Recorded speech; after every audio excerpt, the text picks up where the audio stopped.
चरण पीठ करुणा निधान के, चरण पीठ करुणा निधान के, जनु जुग जामित प्रजा प्राण के, जनु जुग जामित प्रजा प्राण के। तो भरत सागर हैं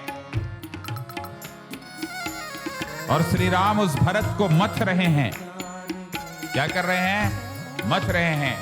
जब समुद्र मंथन हुआ तो वासुकी नाग जो था उससे मथा गया था समुद्र मंथन में, तो यहाँ पर उस भरत को मथने के लिए श्री राम को वासुकी नाग बनना पड़ता है। कहत भरत गुणशील स्वभाव, कहत भरत गुणशील स्वभाव, प्रेम पयोधि मगन रघुराई, प्रेम पयोधि मगन रघुराई। यह संसार क्या है? सागर है। संसार क्या है? सागर है। और क्षीर सागर जहां विष्णु जी रहते हैं वो भी एक सागर है। और समुद्र का मंथन हुआ था तो भी सागर में हुआ था। श्री वेद जो चारों वेद हैं उसको भी समुद्र की भांति माना गया है। और भरत प्रेम के सागर। किसके सागर? प्रेम।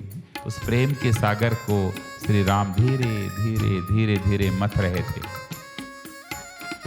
प्रेम पयोधि मगन रघुराई, प्रेम पयोधि मगन रघुराई। जब लंका का विजय पूर्ण हो गया, विभीषण ने कहा कि चलो प्रभु लंका चलते हैं, देखने का प्रस्ताव दिया, पर श्री राम ने मना कर दिया। क्यों? क्योंकि उनके हृदय में कौन चल रहे थे? भरत। क्योंकि कितना दिन बचा था अयोध्या पहुंचने में? एक दिन। उन्हें भरत जी की याद सता रही थी। एक दिन शेष है, मुझे भरत के पास जाना है। कि तुलसी बीते अवधि, आप लोग बोलते रहिए। कि तुलसी बीते अवधि प्रथम, दिन जो रघुवीर न आई हाँ।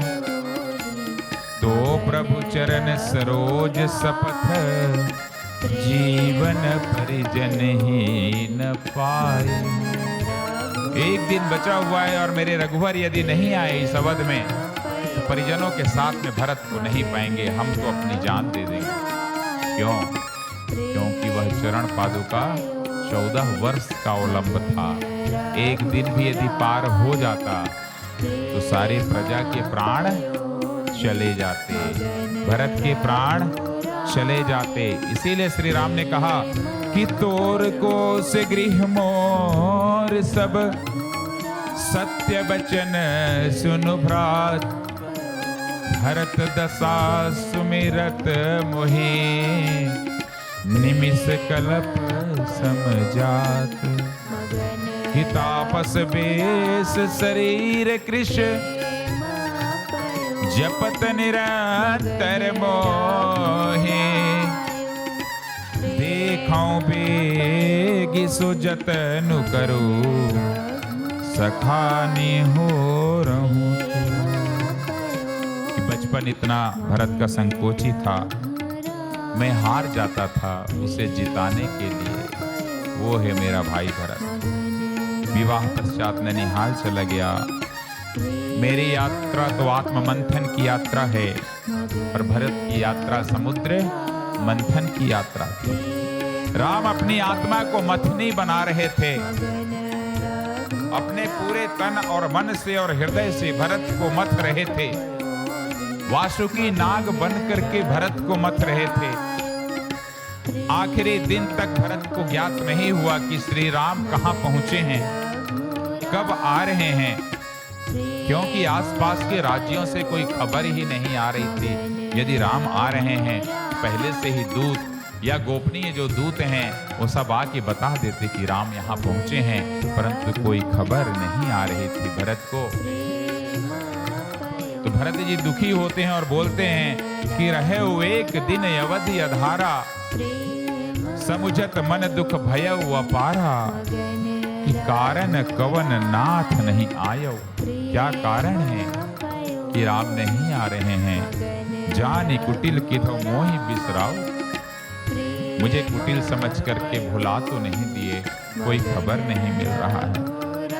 कपटी कुटिल मोहि प्रभु चीन्हा, प्रभु ने मुझे कपटी और कुटिल मान लिया है लगता है।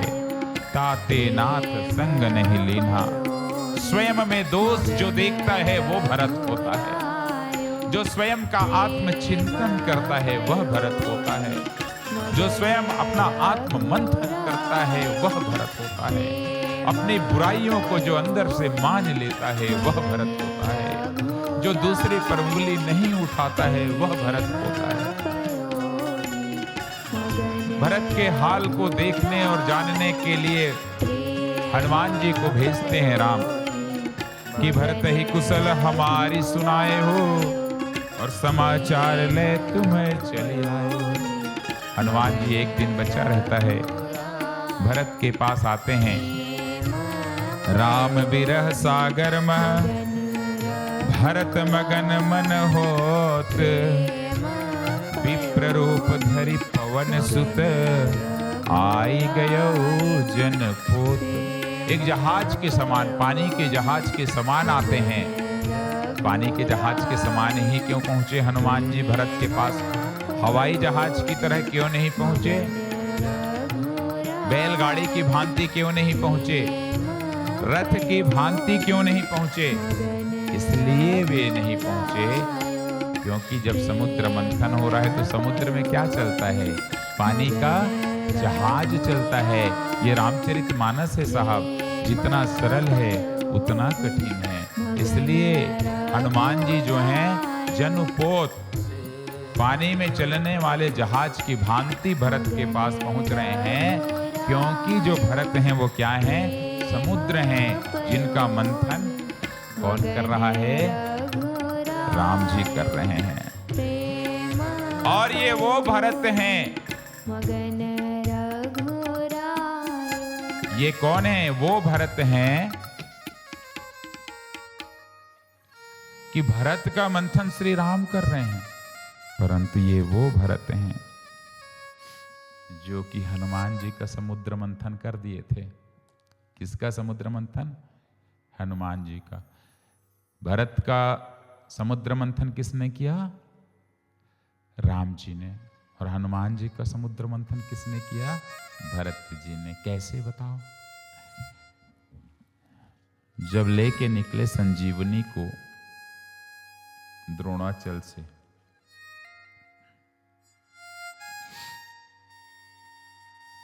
तो अयोध्या के ऊपर से निकल रहे थे, तो क्या हुआ?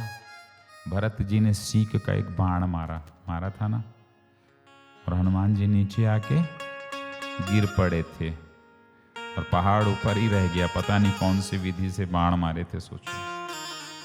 किससे? पहाड़ ऊपर ही। और हनुमान जी, पहाड़ स्थिर हो गया, नीचे ही नहीं गिरा। पृथ्वी की गुरुत्वाकर्षण की शक्ति खत्म हो गई पहाड़ के लिए, नीचे आए ही नहीं, सिर्फ हनुमान जी आए। वो हैं साहब भरत। पर ऐसा क्यों किए भरत जी? भरत जी तो साधु हैं। भरत जी यदि साधु हैं तो क्या उन्हें ऐसा करना चाहिए? और भरत जी यदि ज्ञानी हैं तो पहचान होनी चाहिए कि कौन है। और बाबा ने लिखा कि देखा भरत विशालयति निशिचर मन अनुमानी, कि कोई राक्षस जा रहा है बहुत बड़ा विशाल, मन में अनुमान किया। तो भरत जब इतने नॉलेजेबल थे तो कैसे चूक हो गई? क्यों चूक हुई? कि बिनु फर सायक मारेउ, चाप श्रवण लगी तानी। पहाड़ ऊपर, हनुमान जी नीचे। चूंकि क्या हुआ था, जब लक्ष्मण जी को शक्ति लगी थी तो बोले कि भाई सूर्य उगने से पहले संजीवनी लेकर के आना है द्रोणाचल गिरी से। ये सुषेण वैद्य ने बताया। तो जब निकले वहां से हनुमान जी, तो किस रूप में निकले कि राम चरण सरसिज उर राखी। राम तो सामने थे, तो श्री राम के चरण को आपने सिर में रख लिया, अपने हृदय में रख लिया, सिर नहीं हृदय में रख लिया, और चला प्रभंजन सुत बल भासी। तो कौन से रूप में गए? प्रभंजन सुत बलभासी, अपने बल का बखान करते हुए निकले। अरे भाई, श्री राम जी वहां पर थे तो श्री राम जी के चरण को छूना था, आशीष लेना था ना, सिर पे आशीर्वाद लेते तो निकलते। वहां गलती हो गई। जोश में होश खोना इसी को कहते हैं। हनुमान जी से क्या गलती हुई? यही गलती हुई कि उनके चरण को याद किया राम जी के और हृदय में रखा और अपने बल का बखान करते हुए निकल पड़े कि चला प्रभंजन सुत बल भासी। पर जब यही सीता की खोज करने जा रहे थे तब क्या हुआ था? प्रभंजन सुत गए थे क्या? सीता जी की खोज कर लिए थे ना। क्या हुआ था? प्रभंजन सुत, प्रभंजन माने भी क्या होता है? हवा ही होता है। और पवन सुत माने पवन भी हवा ही होता है। परंतु हवा, वायु, समीर, प्रभंजन सब तो हवा ही है, समानार्थी शब्द है, पर सब में अंतर है। पवन क्या है? नदी के किनारे बगीचे में चलने वाली धीरे धीरे धीरे हवा जो होती है, जो हमें शांति की अनुभूति देती है, वो है पवन। समीर, जो पुरवाइयाँ चलती हैं, हम किसी खेत में हैं, धान काट रहे हैं, सुंदर सी हवा आ रही है, पुरवाई चलती है, उसे क्या कहते हैं? समीर। और प्रभंजन, आंधी आवा थे, तूफान आ रहा है, भयानक आंधी आ रहा है। आंधी का प्रकोप 4 घंटे तक रहेगा, तूफान का प्रकोप 10 घंटे तक रहेगा। सब अपने अपने घरों में चले जाएं। सागर के किनारे के लोग अपने घरों को छोड़ दें, 2 किलोमीटर तक के लोग, क्योंकि सागर का जो तट है वह भी समुद्र के जल के प्रकोप से शायद बच ना पाए। आंधी से ऐसा होता है ना। तो प्रभंजन माने आंधी वाली हवा। कौन सी? आंधी वाली हवा। तो आंधी वाली हवा कभी किसी के लिए सुखदायी होता है क्या? नहीं ना। तो आंधी वाली हवा हमेशा दुखदायी होता है। तो किस रूप में निकले थे हनुमान जी? प्रभंजन सुत के रूप में निकले। तो धोखा तो खाना था, धोखा खा गए। राम जी वहीं थे, प्रणाम भी नहीं किए। परंतु सीता की जब खोज करने निकले थे तब क्या हुआ था कि पाछे पवन तनय सिरुनावा, जाने काज प्रभु निकट बुलावा।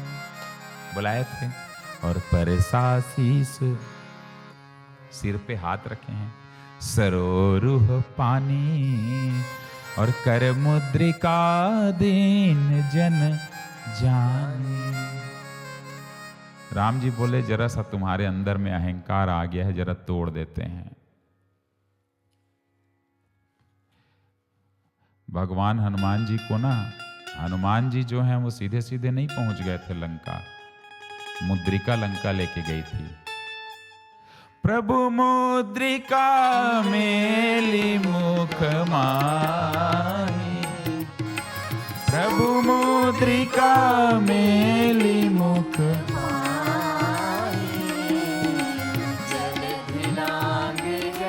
अचरज। हाँ जी, क्यों?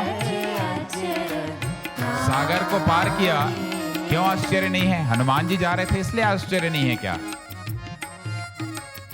हनुमान जी जा रहे हैं इसलिए जल को, सागर को लांघ लिए, इसमें आश्चर्य नहीं होना चाहिए। ऐसी परिभाषा भी करने वाले ठीक हैं अपनी जगह में, परंतु वह मुद्रिका मुख में जो थी हनुमान जी के, वह इतनी ताकतवर मुद्रिका थी, क्योंकि प्रभु राम की मुद्रिका थी। उस मुद्रिका के प्रभाव से हनुमान जी सागर लांघ रहे हैं, तो इसमें कोई भी आश्चर्य नहीं है। उसका ये है वास्तविक अर्थ। हाँ, प्रभु मुद्रिका मेरी मुख माने, जल्दी लांघे, इसीलिए दिया था।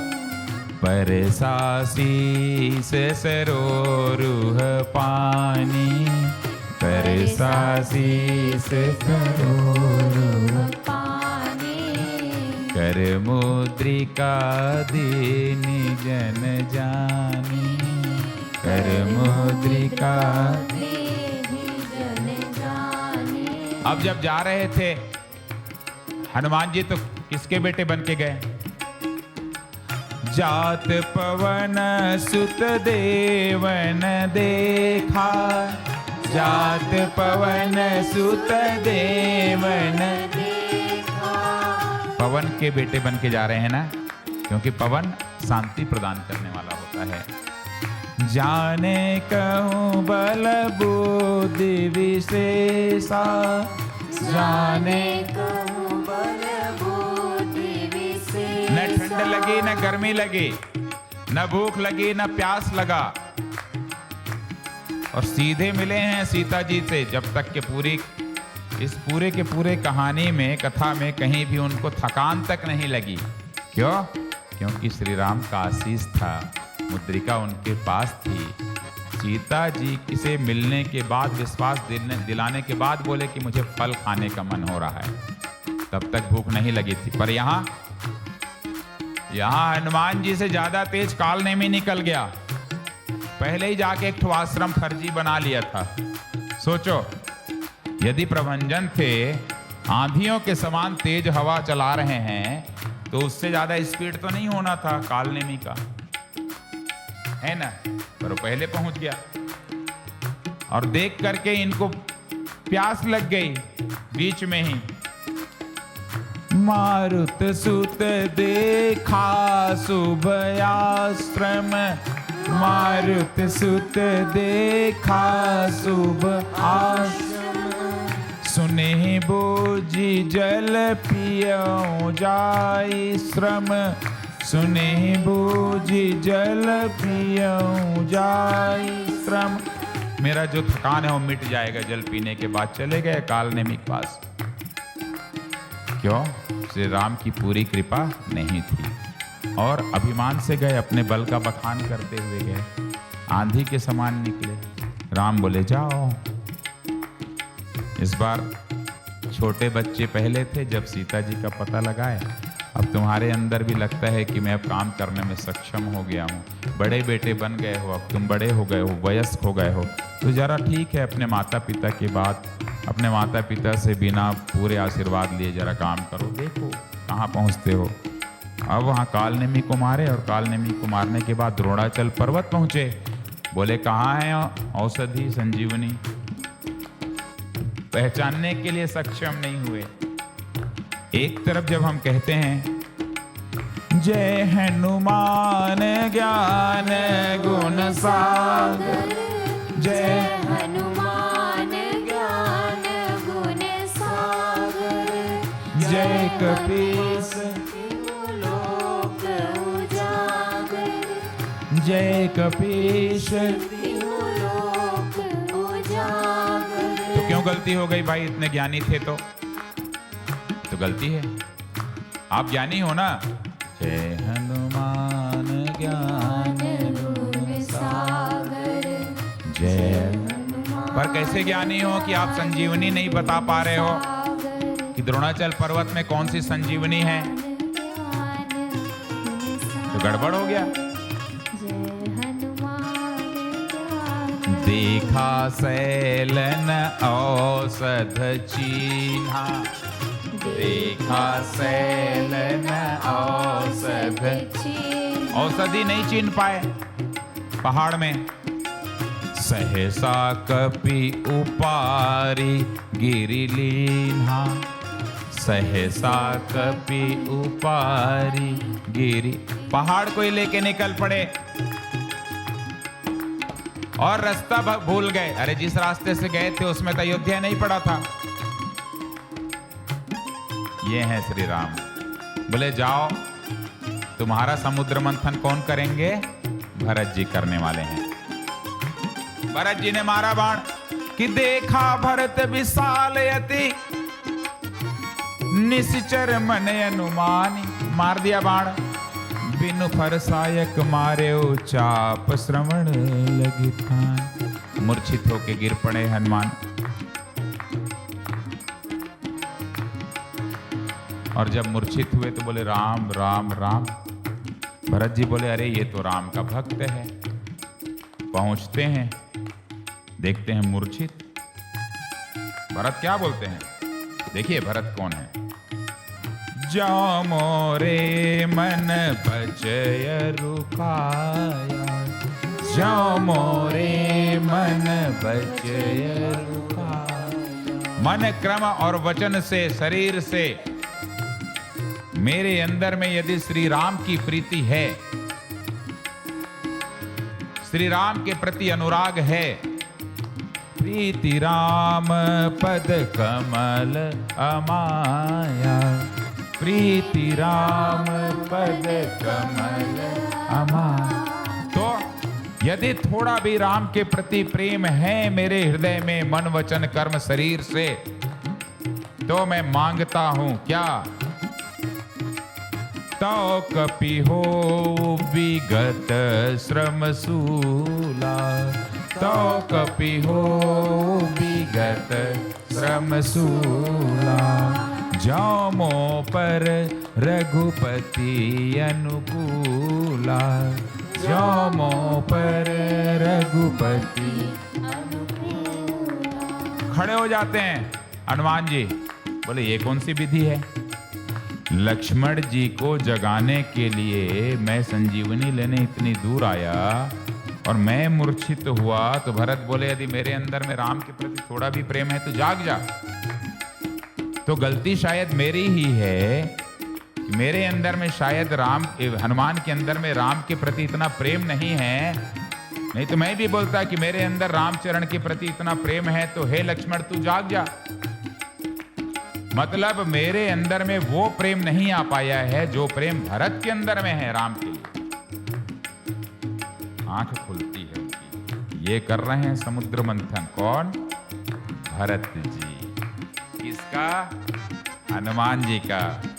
और उसके बाद भी नहीं गया इनका भ्रम।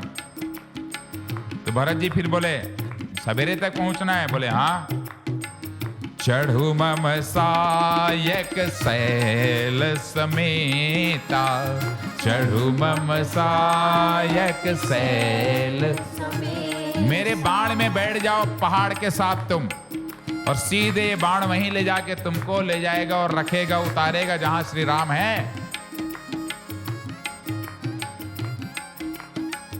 पठवों तो ही जहां कृपा निकेता, पठवों तो ही जहां कृपा निकेता।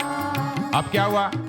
हनुमान जी को लगा अच्छा इतना बाण में बैठ जाओ बोल रहे हैं, मैं हनुमान हूं, इतना विशाल हो सकता हूं। और हनुमान जी में फिर भी अभिमान आ गया। सुनी कपि मन उपजाय अभिमाना, सुनी कपि उपजाय अभिमाना।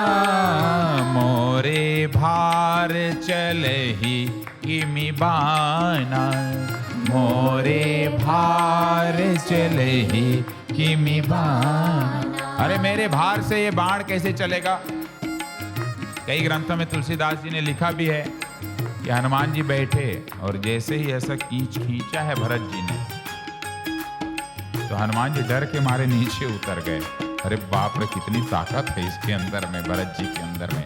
भरत जी का शरीर तो बहुत कमजोर था, पर जब खींचे ना उछल गए हनुमान जी, नीचे आ गए।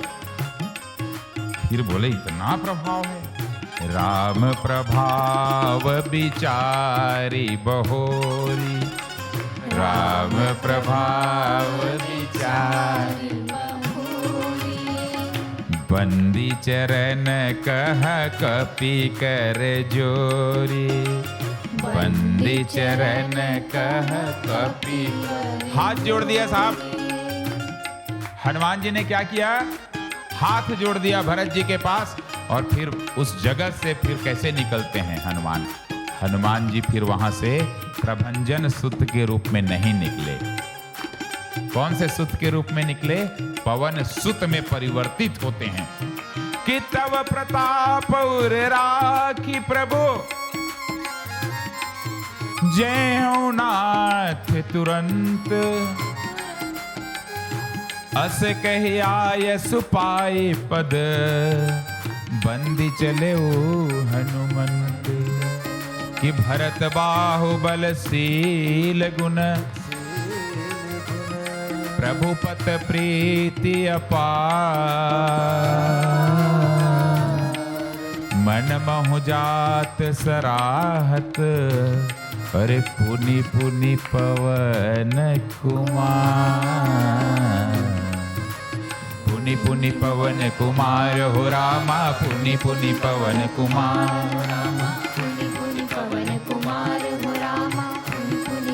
तो भरत जी यहाँ पर हनुमान जी का समुद्र मंथन कर रहे हैं। और भरत का समुद्र मंथन किसने किया? राम ने किया।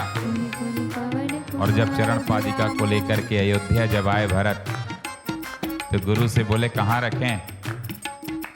कि समुझब कहब करब तुम जोई, और धर्म सार जग होई सोई। गुरुजी बोले भैया जहां रख दोगे वहीं सब ठीक है, मैं कुछ बताने की स्थिति में भी नहीं हूं। तुम धर्म के सार हो, जहां रखोगे वहां पर सब अच्छा होगा। अब हनुमान जी से संदेशा प्राप्त कर श्री राम अवध पहुंचे थे। तो भरत की दशा क्या थी? कि गहे भरत पुनि प्रभु पद पंकज, और नमत जी नहीं सुर मुनि शंकर यज।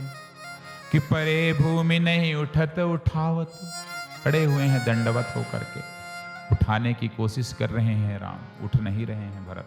और बल करी कृपा सिंदूर लाए, ताकत से उठाना पड़ा भरत को और अपने हृदय से लगाया है। वशिष्ठ जी ने उस समय राज्याभिषेक का प्रस्ताव रखा कि सब द्विजय देहु हरसि अनुशासन, रामचंद्र बैठे सिंहासन। बोले अच्छा रामचंद्र सिंहासन में बैठेंगे? बोले हाँ, परंतु कैसे? क्योंकि उस सिंहासन में कौन था? चरण पादुका थी।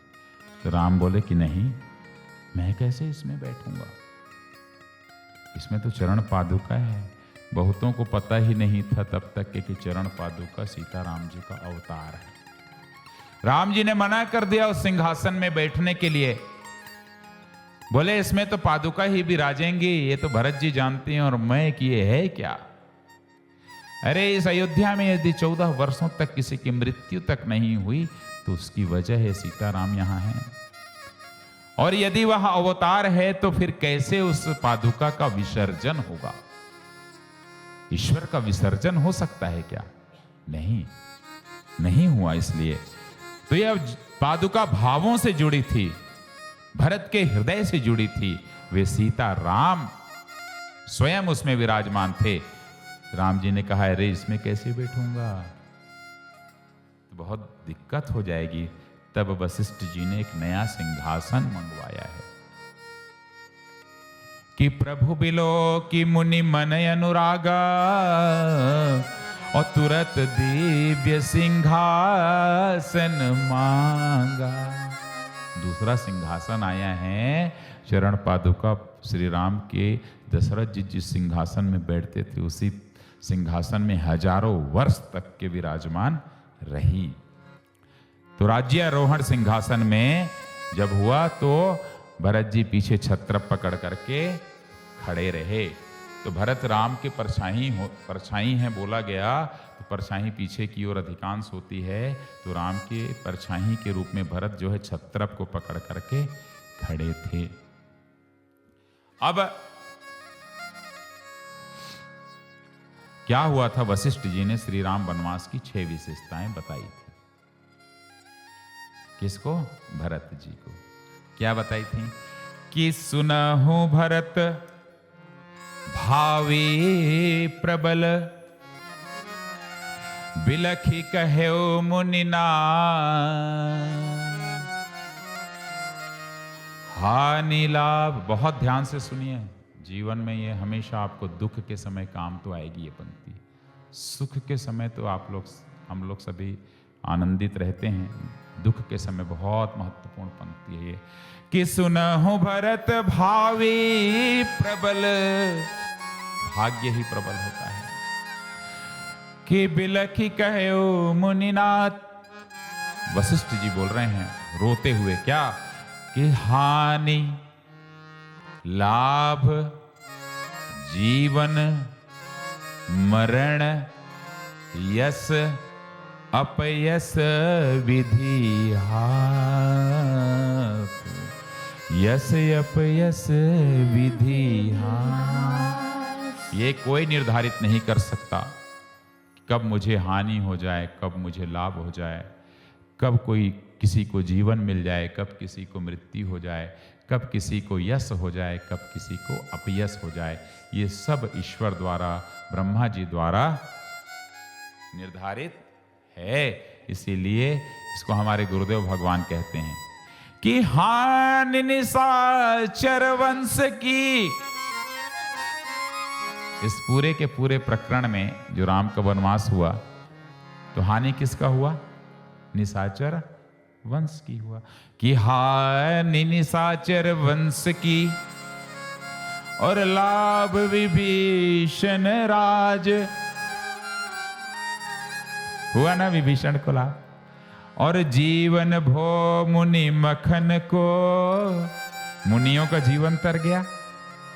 और दशरथ मरण अकाल, दशरथ मरण अकाल, दशरथ की मृत्यु हुई, मुनियों का जीवन बन गया। और सुयस भयो, कि सुयस भयो जग भरत को। यश किसका बढ़ा? भरत का। और यपयस के कई साथ, अपयस के कई साथ। और हानि लाभ जीवन मरण,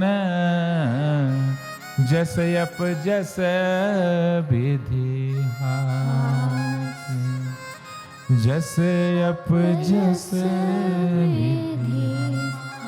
श्री राम वनवास के वस्तुतः कारण कौन है? श्री राम है। सामान्य लोग क्या बोले कि अजस पिटारी ताहि कर गई गिरा मति फेरी। मति चली गई, दुर्बुद्धि आ गई कई के दिमाग में, वो कारण है। सामान्य और शहर के लोग बोले कि गारी सकल कई देहि, नयन विहीन कीन जग जेहि। अंधी हो गई, कई कारण है। निषाद जी बोले कई नंदनी मंदमती, कुटिल कठिन पन कीन, जेहि रघुनंदन जानिकहि, सुख अवसर दुख दीन। सुमित्रा बोली कि लक्ष्मण के भाग्योदय हेतु है यह वनवास, कि तुम्हारे ही भाग्य राम बन जाहि, दूसर हेतु तात कुछ नहीं। वशिष्ठ जी बोले सुनहु भरत भावी प्रबल। भरद्वाज जी बोले तात कई दोष नहीं, गई गिरा मति धूरी।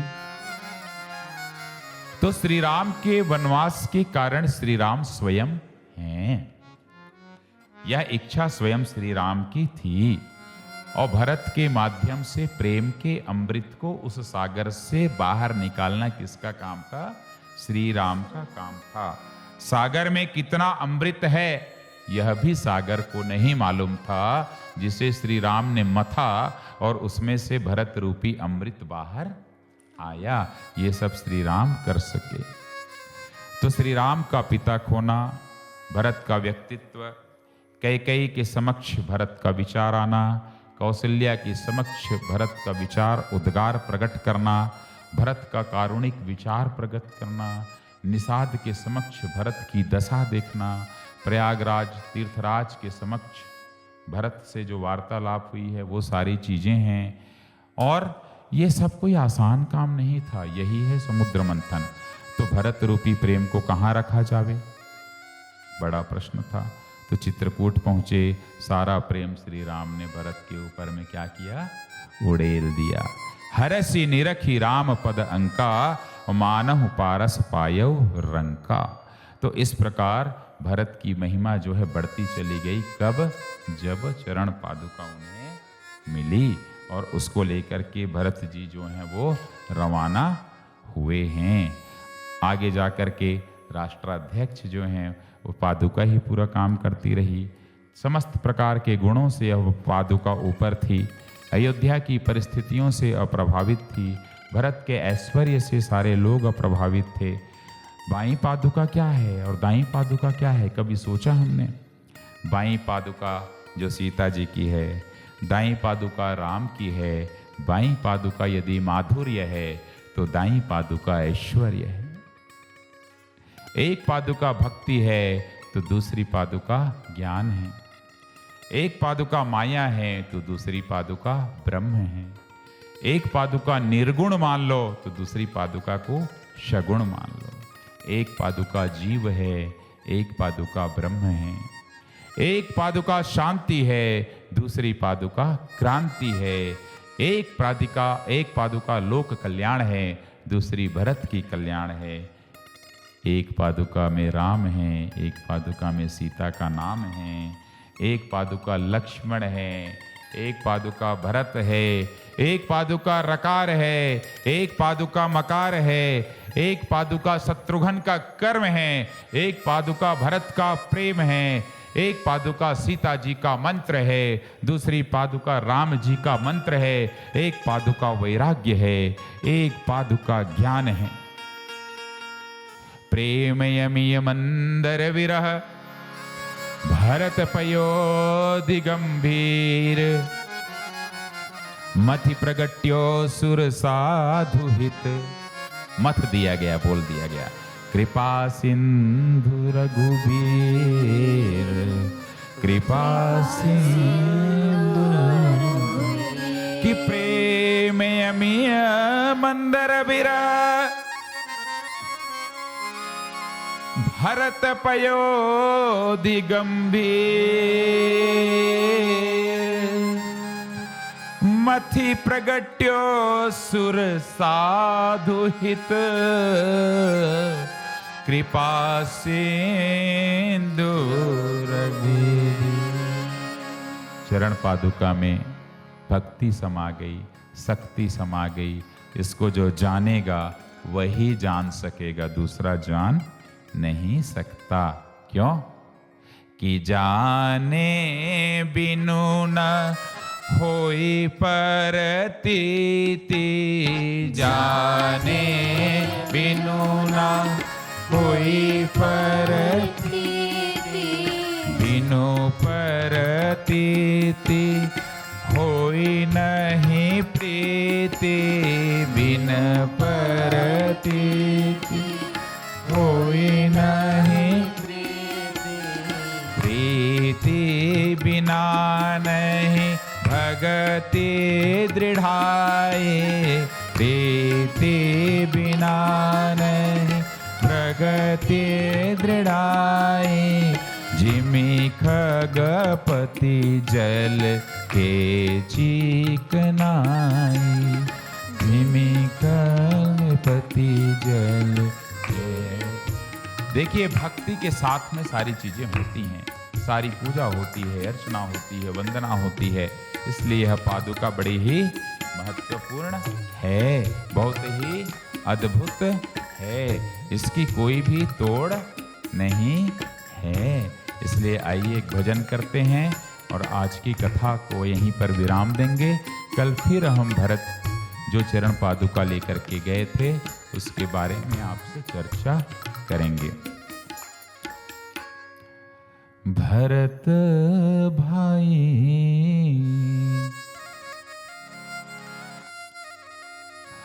हाँ प्रिय भरत भाई, तुम भरत भाई राम नेह के धागे, भरत भाई राम नेह के धागे, भरत भाई राम नेह के धागे, भरत भाई राम नेह के धागे। त्यागे अपनी निज माता को, त्यागे आप लोग भी गाइए जोर से।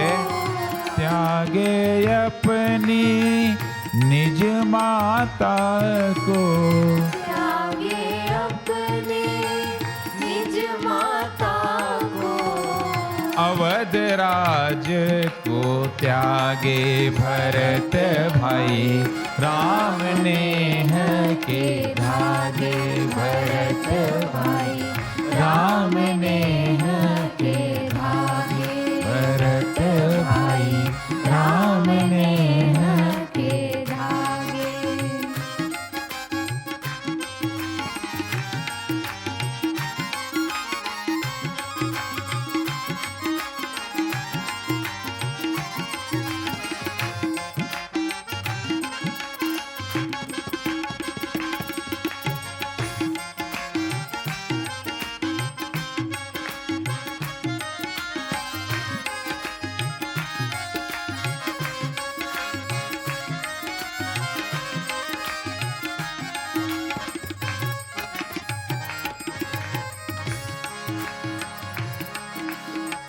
पिता को तो प्रहलाद ने त्यागा, पिता को तो प्रहलाद ने त्यागा, पिता को तो प्रहलाद ने त्यागा, पिता को प्रहलाद ने त्यागा, बंधु विभीषण त्यागे हो, बंधु विभीषण त्यागे हो, बंधु विभीषण त्यागे।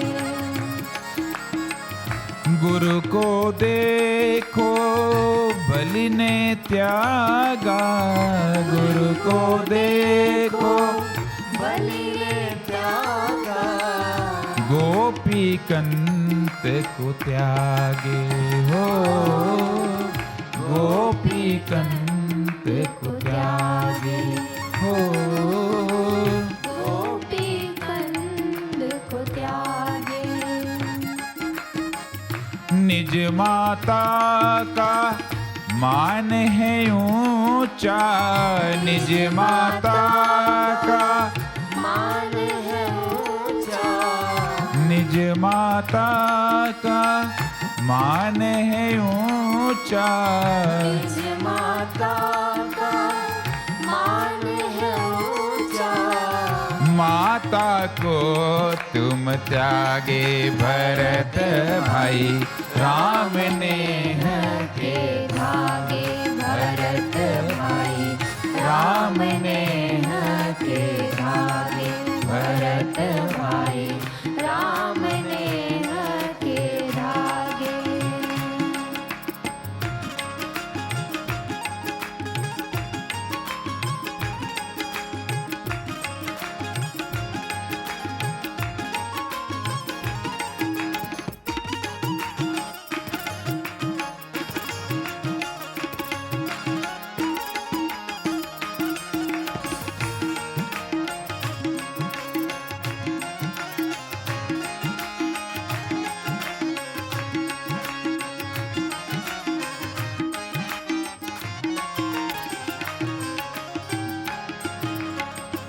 धर्म अर्थ और काम को छोड़ा, धर्म अर्थ और काम को छोड़ा, धर्म अर्थ और काम को छोड़ा, धर्म अर्थ और काम को छोड़ा, छोड़े मोक्ष के द्वार।